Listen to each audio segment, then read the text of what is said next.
Hook 1. Have you ever stopped in the middle of a storm, calm when everyone else is screaming? Hook 2. What if the greatest power lies not in control, but in knowing when to let go of the need to react? Hook 3. In a world that rewards instant reaction, could stillness be the key to unlocking true strength? In the chaotic rhythm of our daily lives, there's an unspoken power in the moments we choose not to react. Imagine the contrast. While the world around us churns with impatience, frustration, and quick judgment, there is a quiet strength found in stillness. It's not about suppressing the rush of emotions that come to us in a heated moment.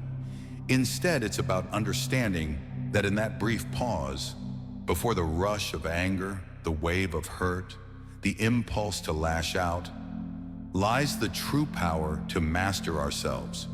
The Stoics, those ancient philosophers, knew that our peace isn't disrupted by the world itself. It's our reactions to the world that pull us off balance. Think about it. How many times have you let a careless word or a moment of discomfort steal your peace? How often have we handed over our emotional sovereignty to fleeting moments, letting them dictate our mood, our actions, and our sense of self? Today, let's revisit an ancient lesson. True freedom doesn't come from trying to control the chaos around us. It comes from controlling how we respond to it. And this isn't about stifling your emotions, burying them deep within. It's about understanding the space between an event and your response, the gap where your true strength lives. In that gap, you can become unshakable. But how do we access that power? It starts by understanding our emotional triggers, the hidden forces that guide our reactions, often without us even realizing it. Each emotional response is like a message, a messenger bringing with it a story. But these aren't always about the moment at hand. More often than not, they have deep roots in our past. The moments from our childhood that taught us to guard our hearts, the betrayals that hardened our pride, the fears we never voiced but have carried with us through the years. These are the scripts we're unknowingly following every time we react. Think back to a moment when you overreacted. Maybe someone made a harsh comment or overlooked you, and before you knew it, you were angry or hurt beyond what the situation warranted. On the surface, it's just a moment, a comment, a look. But beneath the surface, there's a deeper story, a history that shaped you. That's where the Stoic wisdom lies. They understood that to truly master our emotions, we first need to be careful students of ourselves. Now, with that in mind, let's move forward and explore how we can begin to reclaim that inner power by understanding the emotional triggers that have been quietly influencing our lives. As we continue our journey of self-awareness, remember the wisdom shared by the Stoics. Understanding our emotional triggers is the first step toward mastery. Let's delve deeper into the truth Marcus Aurelius pointed out, that it's not the external events that disturb us, but our own judgments about them. And where do these judgments originate? They are rooted in our deepest, most formative experiences, the ones that shape how we see the world and ourselves. To truly gain control over our emotional lives, we must stop viewing our reactions as random events and instead recognize them as visible reflections of invisible structures within us. The journey begins with awareness, not judgment, not blame, but pure observation. Simply start watching yourself, your reactions, your emotions, the stories your mind tells. When a strong emotion rises, take a moment to pause. Ask yourself, what am I truly reacting to? Is it just the present moment, or does it go deeper? Is this reaction tied to something that happened long ago? Perhaps something you've never fully processed? You might notice certain patterns emerging. Maybe criticism cuts deeper than you expect, leaving you feeling wounded and defensive. Or perhaps when you're left out or misunderstood, it triggers an old feeling of loneliness that you thought was long gone. These are not weaknesses. These are invitations to explore your inner world more fully. They are signals to understand yourself better, to peel back the layers of your past, and see how they continue to influence your present. Self-awareness then becomes the bridge between being controlled by our emotions and having command over them. Think of it like walking into a dark room full of obstacles. Without light, every step is uncertain, every movement a potential misstep. But when you switch on the light, when you bring awareness to the situation, you can move forward with clarity and purpose. You no longer stumble through the darkness. You navigate it with wisdom. This is the subtle yet powerful Stoic truth. It's not about eliminating all emotional triggers. They will always exist, but the key is to see them clearly.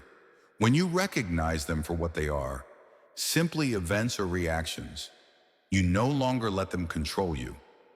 As Epictetus taught, events themselves are neutral. It is our interpretations, our attachments, and our old wounds that give them emotional weight. When you uncover the origins of your emotional triggers, you take the first step toward neutrality.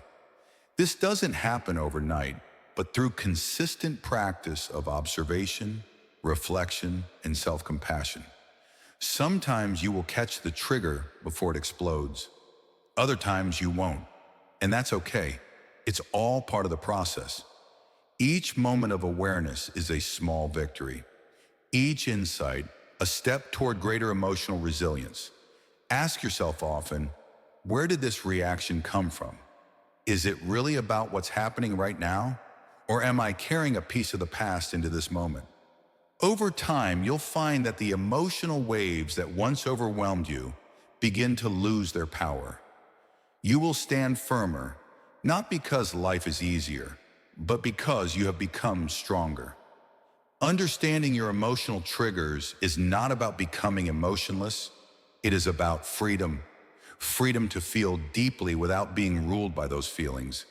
Freedom to respond thoughtfully, not react impulsively. Freedom to live fully without dragging the invisible burdens of a past that no longer defines you. As you reflect on this, let's now move forward, exploring how we can start to implement these insights into our daily lives. How do we practice this awareness and transform these emotional responses into strength? Let's dive into the next step of this journey together. As we've learned so far, true emotional mastery begins with awareness, first in the mind, then in the body. Now let's explore the quiet revolution that occurs when we shift our attention inward, not just mentally, but physically. By noticing the body's early signals, we can reclaim the power to choose our responses and move toward unshakable peace. Before your mind even has a chance to form a thought, your body has already begun speaking. Long before you say to yourself, "I'm angry," or "I'm anxious," your body's already sending the first message. A racing heartbeat, a sudden tightness in your chest, a tension creeping into your shoulders, a shallow breath you didn't even know you were holding. These are not random physical sensations. They are the body's earliest forms of communication, often the first sign that emotions are stirring within. If you learn to listen, your body can become your most loyal ally in mastering your emotions. But all too often, we are disconnected from our bodies. We get lost in thought, rushing from one task to the next, barely noticing the rising and falling sensations happening within us. Yet every emotion we feel has its own physical signature. Anger might tighten your jaw. Anxiety may flutter in your stomach. Sadness can feel like a heavy weight pressing on your chest. These sensations are not random accidents. They are your body's alarm system. At first, they are soft whispers, but if you ignore them, they grow louder, designed to bring your awareness back to the present moment and to yourself. The Stoics often spoke of observing the mind, yet their teachings reflect a deep respect for self-awareness in all its forms.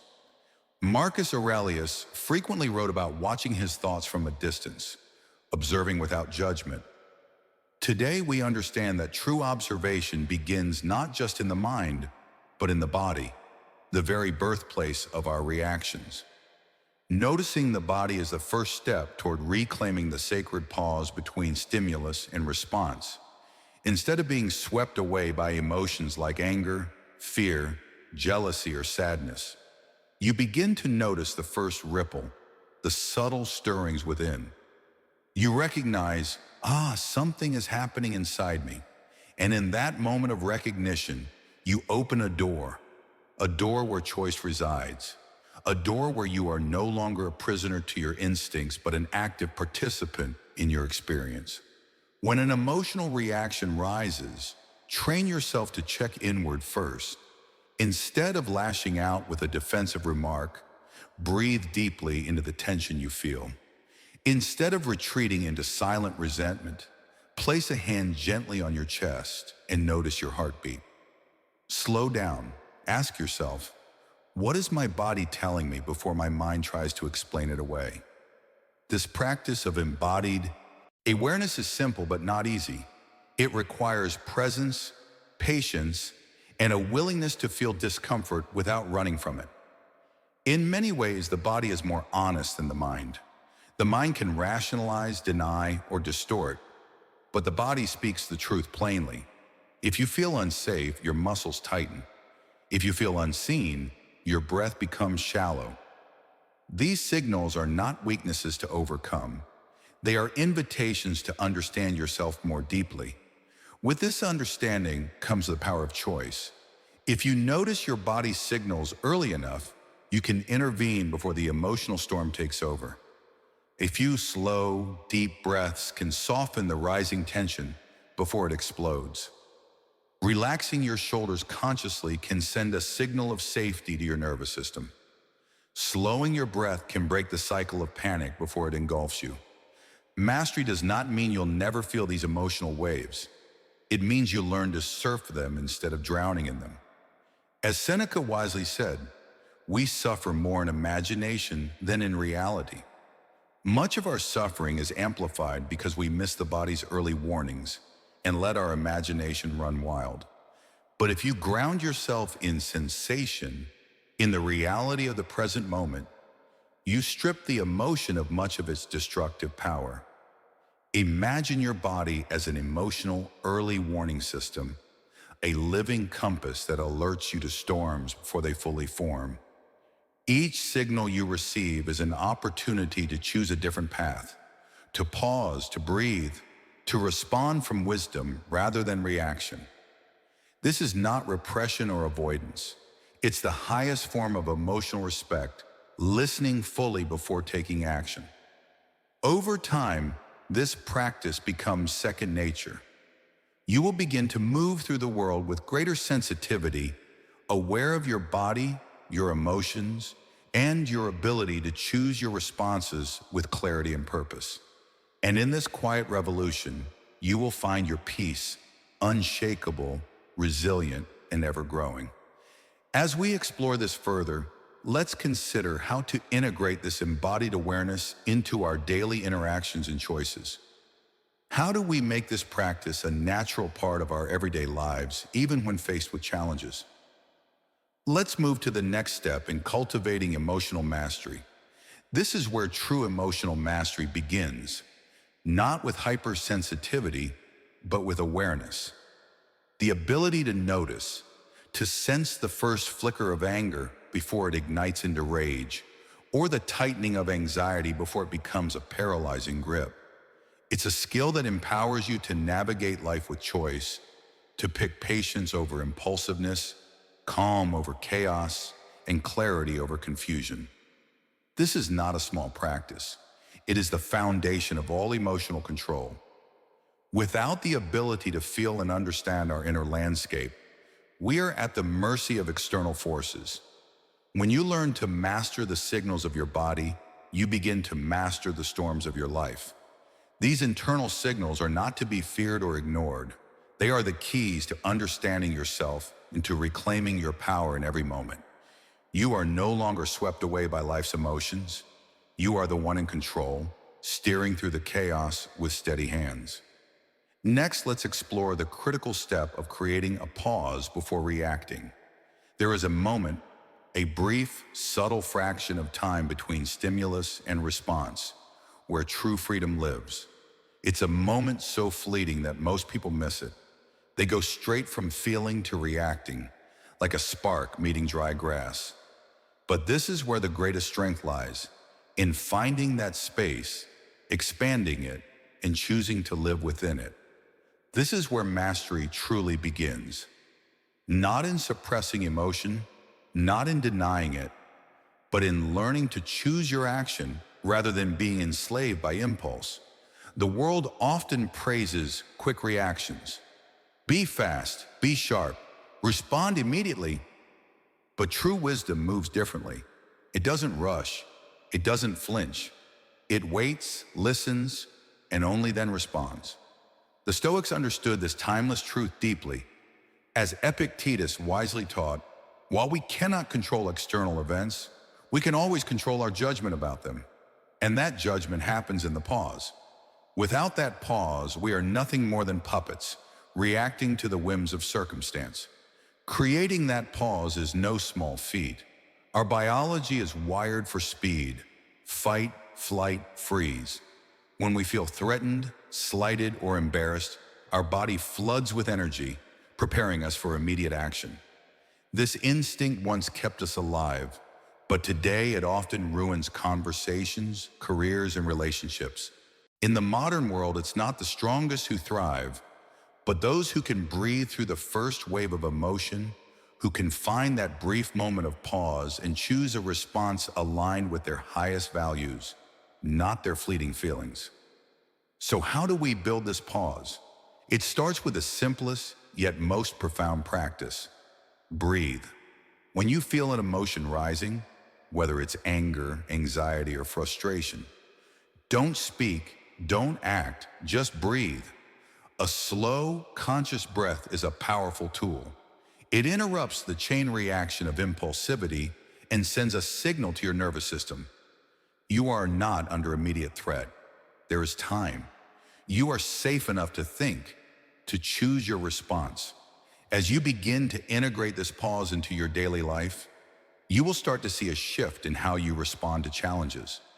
You'll find that you're no longer at the mercy of your impulses, but in control of your actions. Let's now dive deeper into how to expand that pause and create more space for thoughtful responses. Alongside breathing comes reflection. As you slowly inhale and exhale, ask yourself quietly, what am I about to do? Is it necessary? Is it kind? Is it wise? These simple questions create just enough space between you and the emotion, allowing you to see it clearly. You begin to recognize it not as a master to be obeyed, but as a messenger that you can choose to heed or release. At first, this practice will feel unnatural. The urge to react quickly is strong, driven by years of conditioned habit. You may feel foolish, taking a moment to breathe instead of immediately snapping back. You might feel vulnerable, resisting the inner pressure to act when every instinct is screaming for action. But over time, you will discover a deeper, more resilient kind of strength. A strength that cannot be provoked or swayed by the emotional storms around you. This is the kind of strength that remains rooted even when the winds of anger, fear, or shame blow fiercely. Marcus Aurelius captured this truth beautifully. You have power over your mind, not outside events. Realize this, and you will find strength. Notice that he does not say you will find weakness. True strength is found not in reactivity, but in restraint. It is in the quiet refusal to be dragged by passing emotions that we discover the immovable center within ourselves. This practice of pausing is not about becoming passive or weak. It is not about letting others walk over you or remaining silent when action is needed. It's about choosing your actions consciously. Sometimes after pausing, you may still need to speak firmly to defend a boundary or assert your needs. But the difference is clear. You will act from clarity, not chaos. From principle, not panic. Imagine yourself as a musician. Every note matters, but so do the silences between the notes. Without the pause, the music becomes mere noise. Your life is much the same. Every word you speak, every action you take is part of a song you are composing, a song of character, integrity, and mastery. The pauses are not emptiness. They are where the meaning is made. So train yourself gently and patiently to live in the pause. Start small. When you feel irritated by a comment, pause. When fear grips you after a mistake, pause. When pride tempts you to lash out, pause. Even one deep breath, even a single moment of reflection can change the entire trajectory of that moment. And sometimes that single breath can alter the course of a relationship, a career, or a life. Now let's explore how this practice of pausing and reflecting can lead to deeper emotional resilience and a more intentional way of living. How can we carry this sense of control and clarity into every moment, especially when life throws unexpected challenges our way? Let's dive into the next step of mastering the emotional landscape. With time, the pause will grow. What once felt like a monumental effort will eventually flow as naturally as breathing. You will no longer be a slave to every emotion that arises within you. You will be free, free to choose, free to respond, free to remain at peace, even when the world around you is falling apart. This is the true power of creating the pause, living in it, protecting it, and allowing it to serve as the foundation of an unshakable life. The next step in this journey is to practice mindfulness in daily life. Many of us think of mindfulness as something distant, reserved for silent retreats, meditation cushions, or moments stolen from the rush of daily life. But the truth is far simpler and far more profound. Mindfulness is not an event or a ritual, it is a way of being. It's the way you breathe, walk, eat, speak, where presence becomes the thread that weaves meaning through even the most mundane tasks. At its core, mindfulness is the practice of returning again and again to the present moment, the reality of now. It is noticing your life as it unfolds, rather than letting it pass by while you chase thoughts about the past or worries about the future. Though the Stoics never used the word mindfulness, they embodied the spirit fully. Marcus Aurelius, in his Meditations, repeatedly reminded himself to stay rooted in the present, to return to the task at hand, and to act with full attention and integrity, no matter how small the act. Yet how often do we drift through life? How often do we live entire days in a haze of automaticity? We go through the motions, eating without truly tasting, listening without really hearing, speaking without intention. In these moments, life itself slips through our fingers, not because time moves too quickly, but because we are not truly there to meet it. To reclaim your mind and begin mastering your emotional responses, you must first reclaim your attention. Practicing mindfulness in daily life is the art of doing just that. It begins with simple invitations. When you eat, eat. Pay attention to the flavors, textures, and movements of your hand as it brings food to your mouth. When you walk, walk. Feel the ground beneath your feet, the rhythm of your breathing, the way the air brushes against your skin. When you speak, speak. Listen fully to yourself and to the other person without preparing your next words in your mind. Every ordinary action holds the potential for extraordinary presence. The power of mindfulness is not just in calming the mind, though that happens too, but in sharpening perception. It helps you catch the flicker of anger before it becomes a fire, the subtle beginnings of impatience, sadness, or pride before they push you into actions you might later regret. Mindfulness strengthens your internal observer, that wise part of you that can step back, see clearly, and choose consciously. It's easy to believe that such awareness requires more time, more space, or more silence than modern life allows. But mindfulness is not about adding something new to your day. It's about changing the quality of what's already there. Washing dishes can be mindfulness. Writing an email can be mindfulness. Sitting in traffic can be mindfulness if you are fully present, instead of lost in resentment or worry. Seneca once said, "True happiness is to enjoy the present without anxious dependence upon the future." This is mindfulness, the art of sinking into the richness of the present moment without demanding it be different or needing it to promise you more. Mindfulness is not passivity. It is not an escape from life's duties or challenges.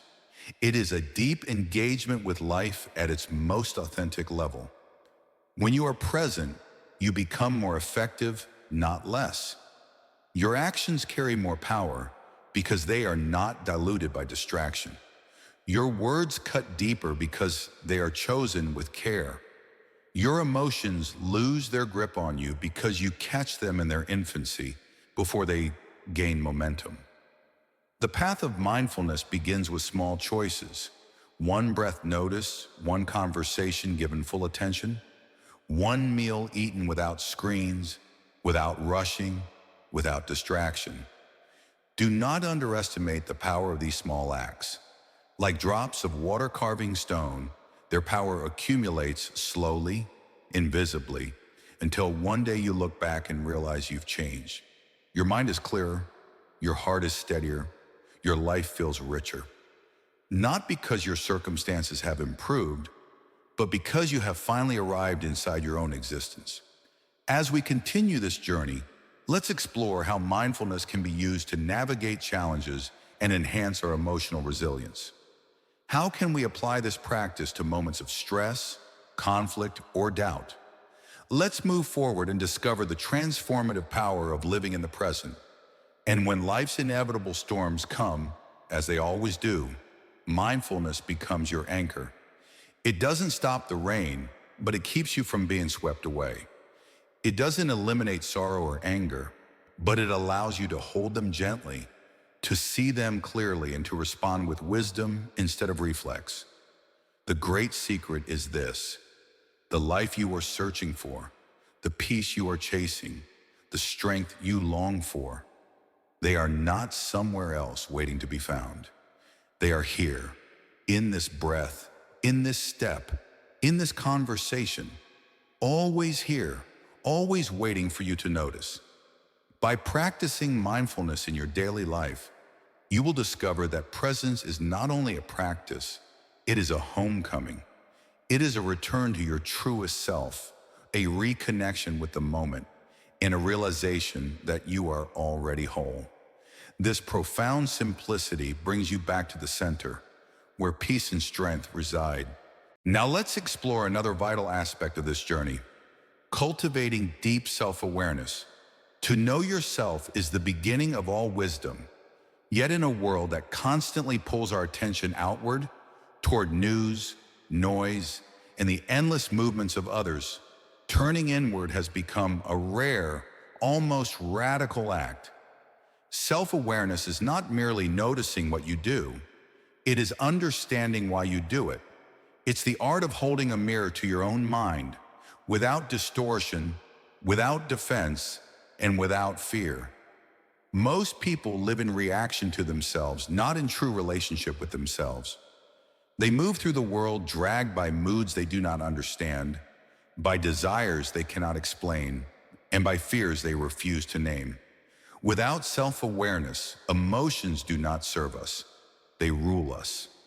But when you cultivate deep self-awareness, you begin to see that every thought, every feeling, every reaction is not a random event, but a thread woven into the fabric of your inner world. The Stoics understood this well.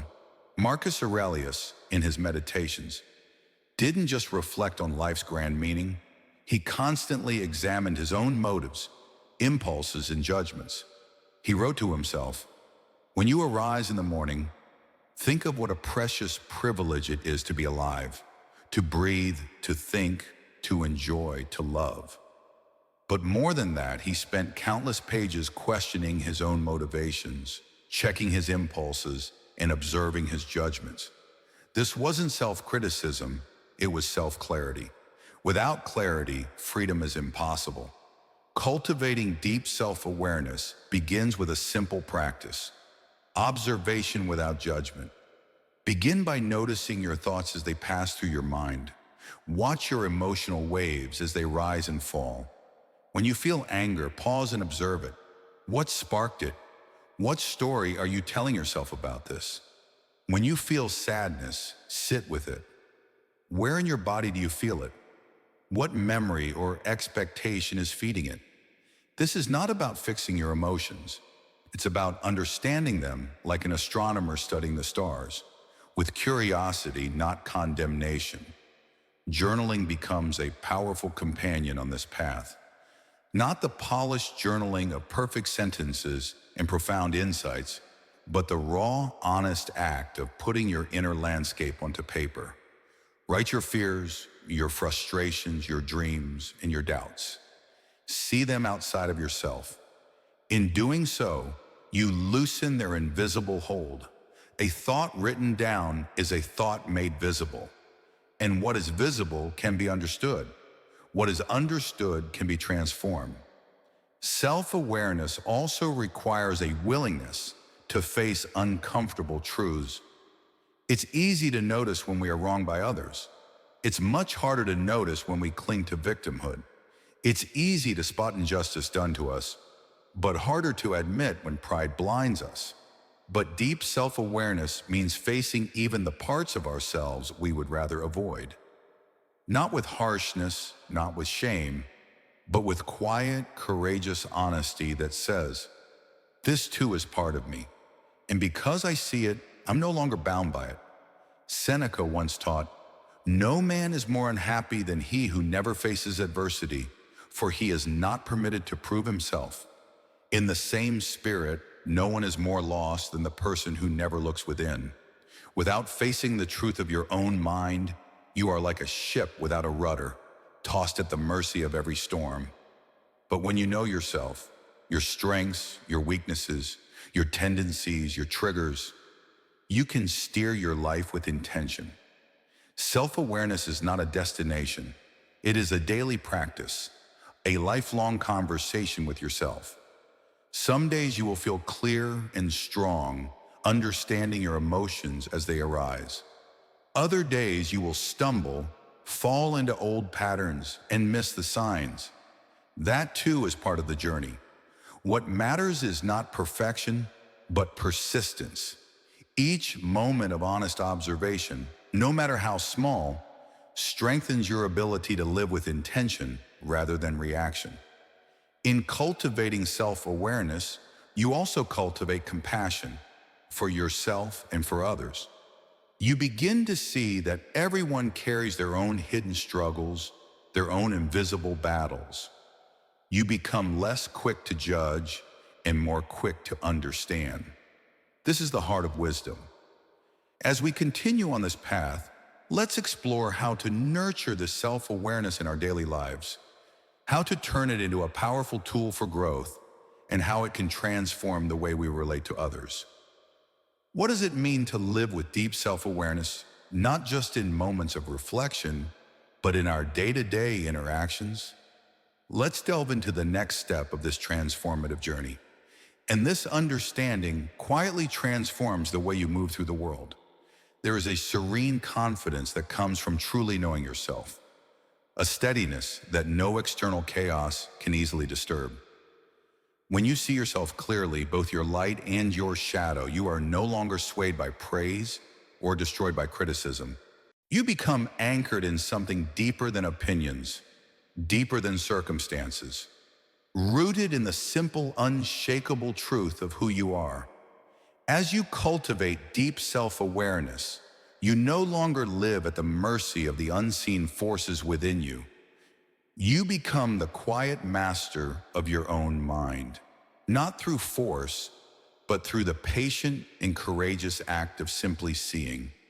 And with this understanding comes a powerful freedom, the freedom to choose how you respond, rather than being driven by unconscious impulses. Now let's move to the next vital practice, labeling and accepting emotions. You cannot master what you refuse to name. Emotions are like waves. They rise, peak, and crash. If you don't know what wave you're riding, you're far more likely to be swept away by it into actions you later regret. To cultivate emotional control, you must first cultivate emotional literacy, the ability to recognize what you feel, to call it by its true name, and to sit with it without panic or judgment. This sounds simple, but it's not. Many of us were never taught to name our emotions. We were taught to label anger as wrong, sadness as weakness, and fear as failure. We were conditioned to suppress what was uncomfortable, to dismiss what was inconvenient. But suppression is not control, and denial is not mastery. What we push away only grows stronger in the shadows. The Stoics, despite their reputation for emotional restraint, did not advocate for ignoring emotions. They advocated for understanding them. Seneca wisely said, "No man is more unhappy than he who never faces adversity, for he is not permitted to prove himself." In the same spirit, no one is more vulnerable than the person who refuses to face what stirs inside them. True strength lies not in pretending you are unmoved, but in seeing clearly how you are moved and choosing your response from that place of clarity. Labeling your emotions is the first act of courage. It requires honesty and vulnerability. It requires you to say, without flinching, "This is anger. This is fear. This is grief. This is envy." You don't have to act on it. You don't have to be consumed by it. You simply have to see it. The act of naming an emotion shifts you from being inside the storm to observing it from the outside. Instead of being overwhelmed by a vague, powerful force, you can step back and say, "I am experiencing frustration right now." This small shift from identification to observation is profound. You are not the emotion, you are the one witnessing it. And witnessing creates space. Space to choose, space to breathe, and space to respond with wisdom rather than impulse. Once you've labeled the emotion, the next step is acceptance. Acceptance does not mean resignation. It does not mean you approve of every feeling or surrender to being ruled by them. It means acknowledging that what is present is present. Denying the existence of anger or fear doesn't make them disappear. It only gives them more hidden power. Acceptance allows you to work with reality rather than against it. And the reality is this: being human means feeling a vast, messy, and complicated range of emotions. No one is immune, not the wise, not the disciplined, not the strong. The difference lies not in the absence of emotion, but in the ability to meet it without being shattered by it. Think of emotions like weather patterns. Some days are sunny and some days are storms. You don't stand outside and scream at the rain, demanding it stop. You accept that it is raining and you act accordingly, seeking shelter, moving carefully, and waiting for the clouds to pass. Emotions are the same. Acceptance allows you to navigate emotional storms with steadiness and grace. Marcus Aurelius often reflected on life's difficulties, not as injustices, but as facts. You have power over your mind, not outside events. He wrote that to apply this to emotion is to realize, I may not control what I initially feel, but I control what I do with it. And that control begins the moment I recognize and accept what has arisen within me. There is humility in this process, the humility to admit that we are not always rational, not always composed, and not always noble. Humility to admit that we are moved by fear, anger, desire, and sadness, sometimes all within the same hour. But there is also great dignity in this. When you accept your emotions without judgment, you reclaim your agency. You are no longer a puppet of denied feelings. You become a conscious participant in your own inner life. Let's now explore how you can continue this practice of emotional awareness and acceptance in your relationships and interactions with others. How can this deep self-awareness allow you to engage with the world more authentically and with greater wisdom? Let's move forward and discover the next steps in mastering emotional resilience. Practice labeling your emotions gently. You do not need to dissect them endlessly. A simple acknowledgement is enough. This is anger. This is loneliness. This is hope. Greet them with kindness, as you would an old friend at your door, not necessarily inviting them to stay forever, but acknowledging their presence with respect. And remember, emotions are temporary visitors. They come and go, passing through like seasons. Your task is not to freeze them or fight them, but to recognize them, accept them, and let them move through you without becoming them. In the end, emotional mastery is not about feeling less. It is about feeling wisely. It is about being deeply alive to your inner world without being ruled by it. It is about knowing I can feel anger without lashing out. I can feel fear without shrinking. I can feel sadness without drowning. Label, accept, breathe, choose. That is the quiet, unglamorous, yet powerful path to freedom. Next, let's delve into reframing negative thoughts, another key practice for emotional mastery. The stories we tell ourselves shape the lives we live. Often our suffering does not come from what happens to us, but from the meaning we assign to it. An insult becomes a declaration of our worthlessness.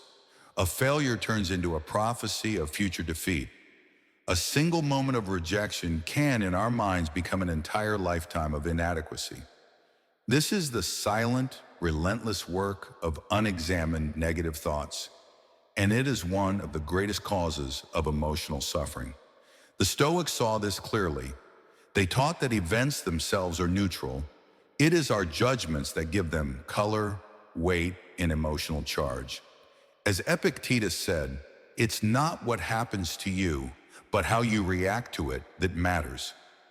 And reaction begins in thought. Before there is anger, fear, or despair, there is often an interpretation, so automatic that we don't even notice it.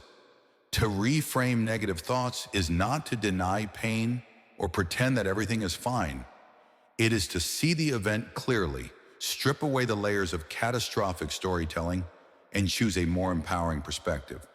It's the discipline of challenging that first thought, the automatic thought, and asking, is this the only way to see this? Is this even true? Imagine a friend cancels plans with you. Your unexamined mind might leap immediately to, they don't care about me. I'm not important. I'm always left out. But another perspective exists. Maybe they had an emergency. Maybe they're overwhelmed. Maybe this has nothing to do with your value at all. In reframing, you create choice. You reclaim power over your internal landscape. This is not about naive optimism. It is about realistic flexibility, recognizing that your first emotional reaction is often the loudest, but rarely the wisest. It's about training your mind to question its impulses, to hold its narratives up to the light, and to ask, is this the full truth? Start with noticing. When you catch yourself spiraling into negativity, pause. Name the thought clearly. I'm thinking I'm not good enough because I made a mistake. I'm thinking this failure defines me. I'm thinking that one rejection determines my entire identity. Naming it weakens its invisible hold. Thoughts thrive in the dark. They lose their grip when exposed. Then challenge it. Is it objectively true that one mistake defines your worth? That one failure predicts your future? That one rejection determines your entire identity? The Stoics would smile gently here, reminding us that we're not our circumstances, but how we meet our circumstances. Reframing also invites neutrality. Not everything needs to be labeled good or bad. Sometimes events are simply events, raw material for growth, practice, and resilience. Marcus Aurelius often reminded himself, this is neither good nor bad, it simply is. This neutrality is powerful. It allows you to meet life with open hands instead of clenched fists. Over time, reframing negative thoughts becomes less about fighting negativity and more about building a new habit of thought. A habit of seeing possibilities where you once saw dead ends. A habit of interpreting setbacks as lessons, not verdicts. A habit of compassion toward yourself when you stumble, rather than harsh judgment. This does not mean that pain disappears. Life will still wound you at times, but with reframing, wounds become teachers rather than life sentences. Pain becomes something you move through, not something you build your identity around. It takes daily effort, but the more you practice reframing, the more you will find that your inner world becomes a place of clarity and resilience. Now that we've examined the power of reframing, let's explore how we can continue to build emotional resilience and maintain perspective, especially in moments of stress or adversity. How can reframing influence our relationships and shape the way we approach the challenges life throws our way? Let's dive deeper into this transformative practice and unlock more of its potential. Some days reframing will feel natural. Other days the old narratives will pull at you, loud and heavy, as if they never left. That's the nature of any deep change, uneven, imperfect, human. But each time you pause, each time you question, and each time you choose a better thought, you are rewiring your mind toward freedom. Reframing is ultimately an act of emotional sovereignty. It is refusing to be at the mercy of the worst interpretations your mind can offer. It is choosing to see yourself, your life, and your challenges through a lens that strengthens you instead of breaking you. Ask yourself often, what else could this mean? What is the most empowering way to see this? What would someone wiser than me see here? In that questioning, you loosen the grip of negativity. You make space for wisdom, for resilience, for peace. You become the author of your inner world, rather than a passive character tossed by every passing thought. And that quiet, steady shift changes everything. Now let's turn to a practice that is as essential as it is transformative. Practicing empathy and compassion for others and for yourself. Strength is often mistaken for hardness. We are taught both subtly and overtly that to be strong is to be unfeeling, to move through the world untouched, to build walls thick enough that nothing can penetrate. But the deepest strength is not found in walls. It is found in openness, in the quiet, resilient courage of empathy and compassion. Empathy is the ability to step outside yourself for a moment and see the world through another's eyes. Compassion is the choice to meet that understanding with kindness. And though these practices seem directed outward, they always begin within. Practicing empathy for others means recognizing that everyone is fighting battles you cannot see. The anger of a stranger, the coldness of a friend, the betrayal of a loved one. These are rarely pure expressions of malice. More often, they are symptoms of wounds, fears, unmet needs. The Stoics urged us not to be quick to anger, not because injustice doesn't exist, but because anger clouds judgment. Marcus Aurelius reminded himself, whenever you're about to find fault with someone, ask yourself, what fault of mine most nearly resembles the one I'm about to criticize? In seeing the humanity of others, you do not excuse all actions. You do not surrender your boundaries, but you soften the sharpness of judgment that poisons your own peace. You learn to say, this person's action hurt me, but it was born from their own struggle. This comment wounded me, but it speaks more to their pain than my worth. Empathy is not about absorbing the emotions of others. It is about understanding them enough that you do not let them control you. It is about seeing anger without meeting it with anger, seeing fear without responding with fear. It is about holding your own center steady and strong in a world that often spins in chaos. What about compassion for yourself? In many ways, this is even harder. We are often our own harshest critics, our own most ruthless judges. We forgive others for mistakes we would never allow in ourselves. We offer kindness to friends while condemning ourselves for the same stumbles. Practicing self-compassion means daring to see yourself with the same understanding you extend to others. It means acknowledging your imperfections without letting them define you. It means recognizing that growth is messy, that mistakes are inevitable, and that you are, at every moment, a work in progress, and that this does not diminish your worth. Seneca wrote, "No man becomes great all at once. Growth is a process. Mastery is a journey. And on this journey, there will be days when you lose your temper, when you act from fear, when you fail to live up to your own ideals." Compassion means meeting these moments not with self-loathing, but with curiosity, asking yourself, what can I learn here? How can I move forward a little wiser, a little stronger? Self-compassion is not an excuse to avoid responsibility. True compassion is rooted in accountability. It says, I made a mistake and I own it, but I do not define myself by it. I will learn. I will continue. This mindset transforms failure from a dead end into a doorway. The practice of empathy and compassion for both others and yourself creates a mind that is both sharp and soft. Sharp enough to see clearly, soft enough to respond wisely. It prevents bitterness from taking root. As we continue this journey, let's explore how empathy and compassion can shape not just our emotional well-being, but our interactions with the world. How can these practices enhance our relationships, foster deeper understanding, and create lasting peace within ourselves?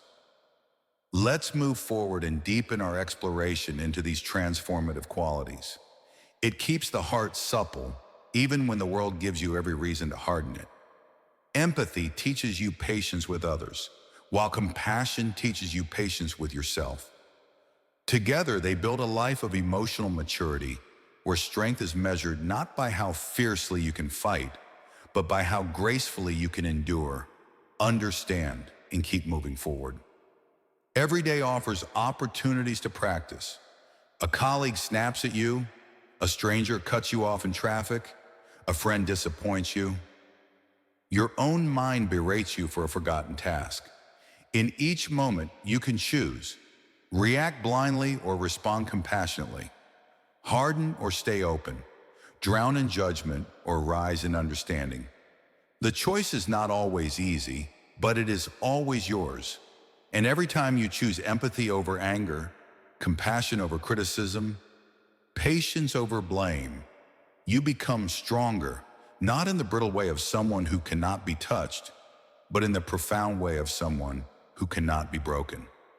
Practice empathy.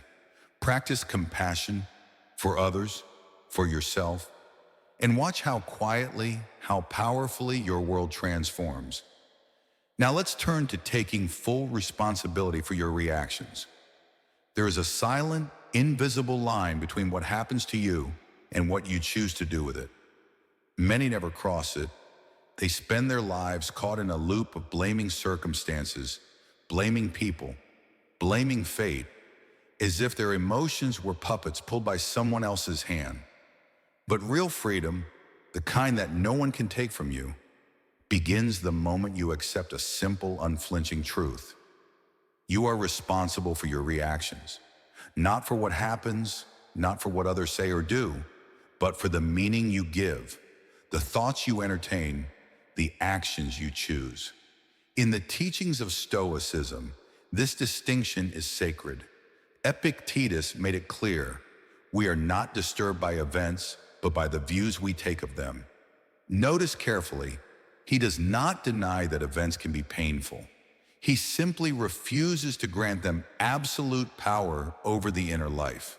Taking full responsibility is not about blame. It is not about beating yourself up every time you feel hurt or angered. It is about stepping into ownership. It is the quiet, powerful act of saying, my peace, my growth, my dignity, these are mine to protect, mine to cultivate. No one else can do it for me. When you refuse responsibility for your reactions, you hand your inner life over to the world. You allow a stranger's rudeness to dictate your mood. You allow a setback to dictate your self-worth.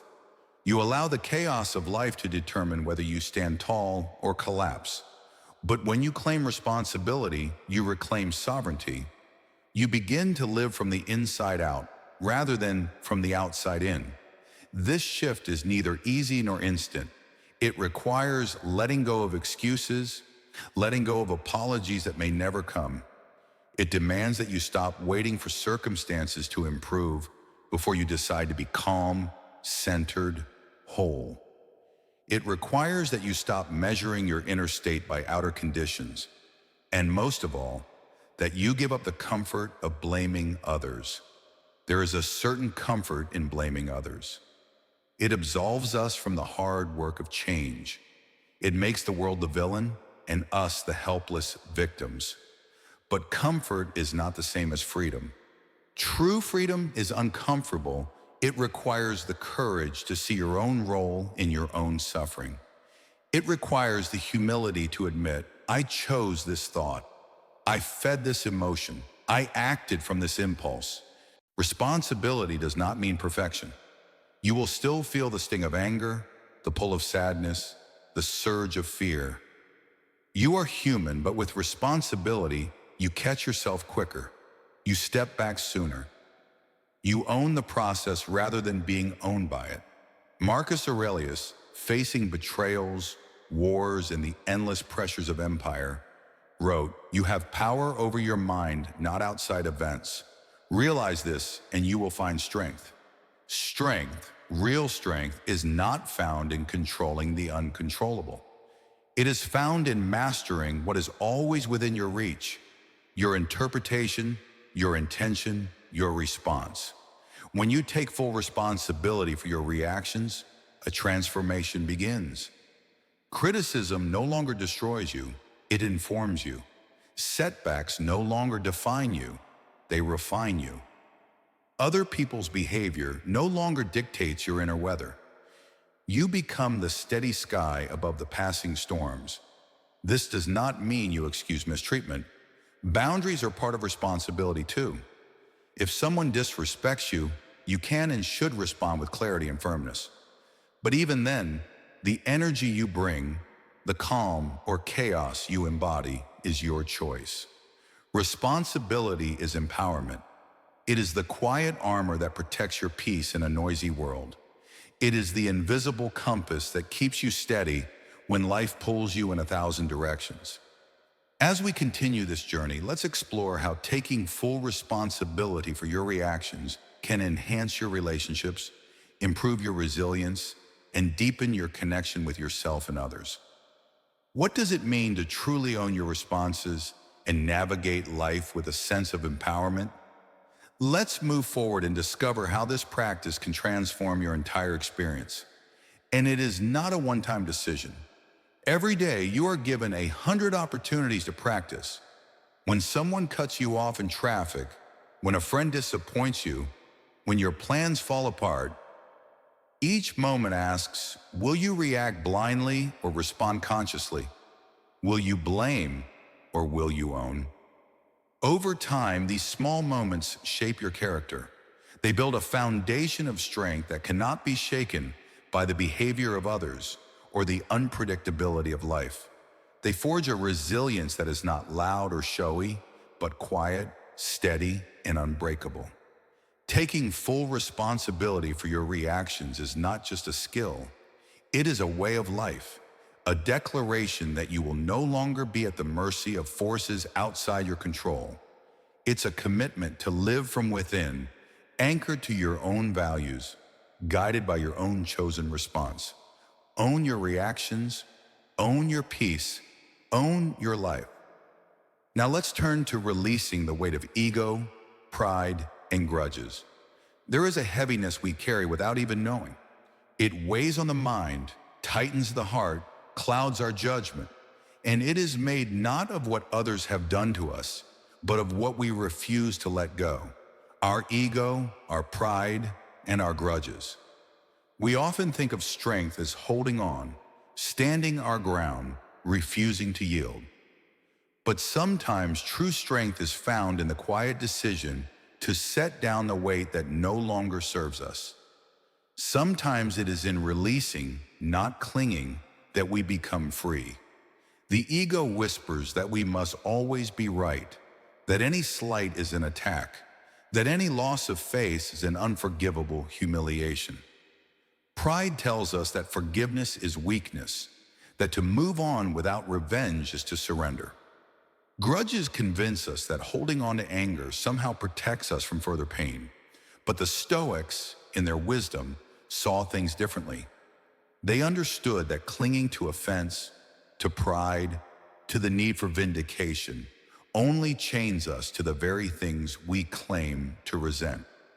Marcus Aurelius asked himself, "Will you be angry with the world as if the world would notice?" He knew that carrying bitterness is like drinking poison and hoping the other person will suffer. Releasing ego does not mean thinking less of yourself. It means needing less from the world to confirm your worth. It means standing firmly in who you are without requiring constant validation. When your ego is quiet, you do not crumble at criticism. You do not need to dominate every conversation. You do not fear being wrong because your identity is not built on the fragile pedestal of always being right. Releasing pride does not mean becoming passive. It means choosing dignity over domination. Pride demands that we win. Dignity seeks only that we act with honor. When you let go of pride, you can apologize when needed, forgive when ready, and walk away from conflicts that would otherwise consume your peace. You can disagree without hatred. You can correct without humiliating. You can lead without needing to stand taller than everyone else. Releasing grudges is perhaps the hardest. Grudges feel justified. They feel righteous. They feed the illusion that we are protecting ourselves by remembering every hurt. But in truth, we imprison ourselves in the memory of injury. We give the people who hurt us a rent-free space in our minds, allowing them to wound us again and again, long after the moment has passed. Forgiveness, in the Stoic sense, is not about forgetting or excusing harm. It is about refusing to let past harm define your future. It is about choosing to be free even when others have been unjust. Seneca reminds us, the best revenge is not to be like your enemy. You do not heal by mirroring the very pain you received. You heal by breaking the chain, by choosing peace over perpetual conflict. The practice of releasing ego, pride, and grudges is not a single event. It is a discipline, a choice made daily, sometimes hourly. When the sting of criticism rises, you breathe and remember, I am more than this moment. When pride tempts you to dig in your heels, you pause and ask, what matters more, winning or wisdom? When resentment surges, you soften and whisper to yourself, I will not carry this fire any longer. And as you practice, something extraordinary happens. The mind grows lighter, the heart beats quieter. You move through life with less armor, but greater invulnerability, not because you are untouched, but because you are unhardened. You are not weighed down by every insult, every misunderstanding, every slight. You can walk away when needed. You can forgive without forgetting who you are. Imagine living each day without dragging the chains of past offenses behind you. Imagine meeting challenges without the constant need to defend your ego. Imagine apologizing freely when you are wrong and forgiving swiftly when others stumble. As we continue this journey, let's explore how releasing these heavy burdens can transform your inner peace, your relationships, and your resilience. What might it look like to live without the weight of ego, pride, and grudges? How can this practice deepen your emotional maturity and give you the freedom to live with greater clarity and purpose? Let's move forward and discover how this powerful shift can reshape your life. Imagine the space, the clarity, the energy that would flood back into your life. This is not weakness. This is not naivety. This is strength at its most refined, the strength of self-mastery. Release the need to always be right. Release the desire to prove your worth. Release the burden of old anger, and in doing so, reclaim something far more precious than pride, your peace. Let's explore setting healthy boundaries and communicating clearly. There is a quiet power in learning where you end and where others begin. In a world that often glorifies self-sacrifice, and endless availability, setting boundaries can feel uncomfortable, even selfish. But boundaries are not walls that shut people out. They are the framework that allows real connection, mutual respect, and authentic peace to exist. Healthy boundaries are acts of self-respect. They say, without aggression, this is what I need to stay well. This is what I cannot allow. If I am to live honestly, this is the line that protects my peace, my time, my dignity. Without them, even the most well-meaning relationships eventually sour into resentment and an imbalance. The Stoics, though they spoke less explicitly about boundaries, lived by them. Marcus Aurelius knew the importance of guarding his inner life against corruption and distraction. He wrote, "The tranquility that comes when you stop caring what they say or think or do, only what you do." Boundaries are precisely that, the conscious choice to control your own actions, regardless of how the world pulls at you. Setting boundaries starts with knowing yourself. You must first be clear. What drains me? What strengthens me? What am I willing to offer freely? And what must I protect? Without this clarity, you will forever be reacting, overcommitting, people-pleasing, burning out before you even realize why. Once you know yourself, the next step is communication. Clear, calm, and direct. No justifications, no apologies for taking up space. Setting a boundary is not a confrontation. It is an expression of truth. It might sound like, I appreciate the invitation, but I need this evening for myself. I'm not available for that request right now. I value our relationship, and for it to stay healthy, I need us to agree on certain expectations. The language of boundaries is simple. The challenge lies not in the words, but in the willingness to say them and to hold them when tested. And they will be tested. Some people will not like your boundaries, especially if they benefited from your lack of them.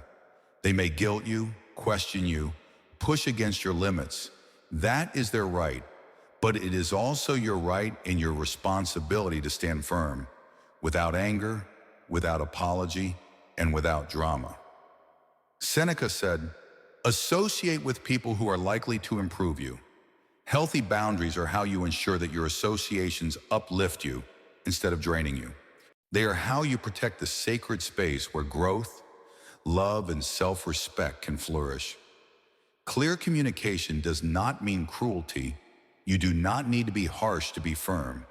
In fact, the most powerful boundaries are often spoken with calmness and kindness. They do not attack. They simply assert. They say, "This is my path. I walk it with openness, but I choose who and what walks alongside me." Practicing boundaries teaches you that peace is not the absence of conflict. It is the presence of clarity. It teaches you that saying no to what harms you is, in itself, saying yes to what nurtures you. It shifts your relationships from unconscious obligation to conscious connection. But perhaps the most overlooked aspect of boundaries is this: you must honor your own boundaries first. It is not enough to declare them to others if you secretly betray them yourself. If you say you will not answer emails after a certain hour, but you do. If you say you need time for rest, but you let guilt override it. Each self-betrayal erodes your trust in yourself. Each self-betrayal teaches others that your boundaries are suggestions, not commitments. Honor your word to yourself as sacred. Others will learn from your example how to honor it too. Setting healthy boundaries is an act of love, not just for yourself, but for those you interact with. It sets clear expectations. It prevents hidden resentments. It allows for honest connection without the slow poison of unmet, unspoken needs. As you continue to embrace and practice boundaries, notice how your relationships shift. What would it feel like to communicate your needs clearly and protect your peace without guilt? How might your life change when you no longer carry the invisible weight of unmet expectations? Let's continue and explore how this powerful practice can bring you closer to a life of true emotional freedom. And it is a continuous practice. There will be times when you are tempted to bend your boundaries to avoid discomfort, to win approval, or to sidestep guilt. Resist this. Each time you stand in your truth, even when it trembles, you strengthen your center. You teach yourself that you are worthy of the space you occupy. You affirm again and again that your peace is a priority, not an afterthought. Communicate clearly, set boundaries calmly, protect your energy wisely, and watch how your life slowly but surely becomes lighter, cleaner, and freer. Now let's explore managing stress and anxiety through practical tools. Stress and anxiety are not flaws in your character. They are natural responses to the pressures of life, signals from the body and mind that something feels threatened, uncertain, or overwhelmed. But while they are natural, they do not have to rule you. Managing stress and anxiety is not about pretending life is easy. It is about building the tools and habits that allow you to move through difficulty with steadiness, clarity, and resilience. The Stoics faced immense uncertainty, wars, exile, betrayal, death. Yet they sought above all to master their internal response to chaos. As Marcus Aurelius wrote, "You have power over your mind, not outside events. Realize this and you will find strength." This realization is the foundation of all practical tools for managing stress. It is not what happens outside of you that determines your peace, but what happens inside. The first and simplest tool is the breath. Stress constricts it, speeds it up, and shortens it. Anxiety traps it high in the chest. By consciously slowing your breath, deepening it, and extending each exhale, you send a signal to your nervous system: I am safe. A simple practice. Inhale for 4 counts, hold for 4 counts, exhale for 6 counts. Repeat this rhythm when tension rises, when fear tightens its grip. It is not magic, it is biology. Movement is another tool often overlooked. When the mind is agitated, the body carries that agitation. Energy needs a channel. Walk, stretch, train, move your body to move the stress through and out of you. Even a few minutes of physical movement can transform anxiety from an overwhelming cloud into a manageable signal. Another powerful tool is reframing thoughts. Anxiety often thrives on catastrophic thinking, imagining the worst, replaying failures, magnifying threats. Train yourself to challenge these thoughts. Ask, is this fear true? Is it certain? Is it useful? Most fears collapse under the weight of honest inquiry. Reframing is not denial. It is choosing a perspective that empowers rather than paralyzes. Journaling can also become a sanctuary. When stress swirls in your mind, put it onto paper. Write without editing, without judging. Let the tangled mess of fears and frustrations spill out. Often what feels overwhelming inside the mind becomes far less monstrous when seen clearly on the page. Journaling gives form to the formless, making it easier to understand, process, and address. And sometimes managing stress means asking for help. The Stoics prized self-reliance, yes, but they also understood the value of community, of shared wisdom. Seneca had friends with whom he exchanged letters of deep philosophical reflection. Marcus Aurelius wrote reminders to himself inspired by the teachings of others. To seek support, a conversation, a mentor, or a professional guide is not weakness. It is wisdom. It is the recognition that while we must walk our path alone, we need not carry every burden in silence. A vital tool often forgotten is simplicity. Anxiety often grows in complexity. Too many obligations, too many tasks, too many competing priorities. Simplify. Identify what matters most today. Focus on that. Let go of the need to solve everything at once. Seneca reminds us, we suffer more often in imagination than in reality. Complexity feeds imagination. Simplicity anchors you in what's real, manageable, actionable. Managing stress also demands acceptance. Accept that some stress is inevitable. Accept that anxiety will visit like weather changes. Fighting stress often amplifies it. Accepting it with a calm, observing mind, here it is again, robs it of much of its destructive power. You become a witness rather than a victim. And above all, remember these tools are practices, not performances. Some days the breath will calm you. Some days the anxiety will surge higher despite your best efforts. This does not mean you are failing. It means you are human. Mastery is not about never feeling stressed. It is about building a deeper resilience, a greater capacity to return to center no matter how far you are pulled away. Build these tools into your daily life. Do not wait for a crisis to practice them. By making these practices part of your routine, you are training your mind and body to respond to stress with grace and control.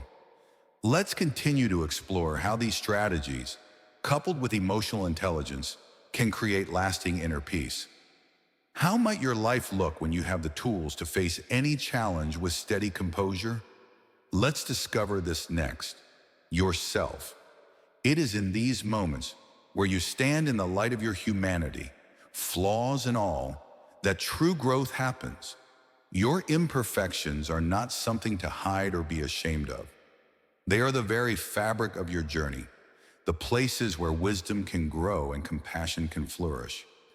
Just as you embrace the imperfections in others, extend that same grace to yourself. Understand that the pressure to be flawless is the very thing that keeps you from reaching your fullest potential. When you release the need to be perfect, you free yourself to truly evolve. The act of embracing imperfection allows you to soften the inner critic, creating space for new opportunities, new experiences, and new ways to thrive. This is not to say that standards should be lowered, nor that effort should cease. Rather, it is the acceptance of your flaws that fuels your growth. It is the realization that mistakes are merely stepping stones on the road to wisdom, and that each stumble is a lesson, not a sentence. As you practice this self-compassion, you create a foundation of resilience and understanding. You learn that failure is simply part of the path, not the end of it.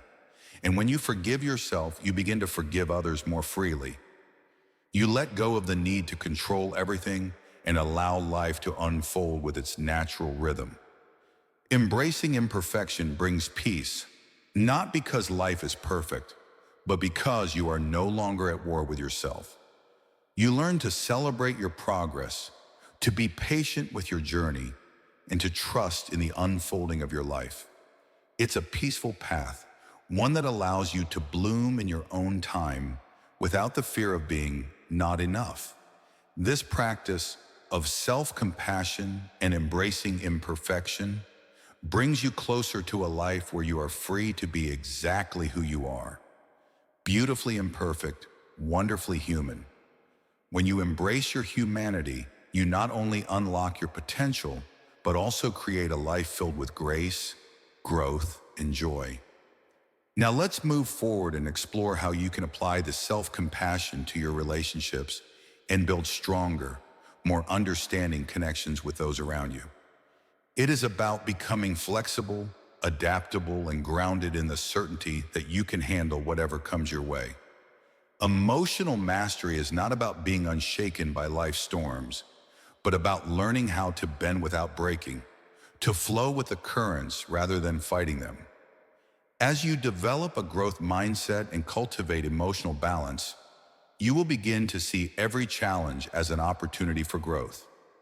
You will approach life with an open mind, ready to learn from every experience, knowing that each step, whether forward or backward, is part of your journey.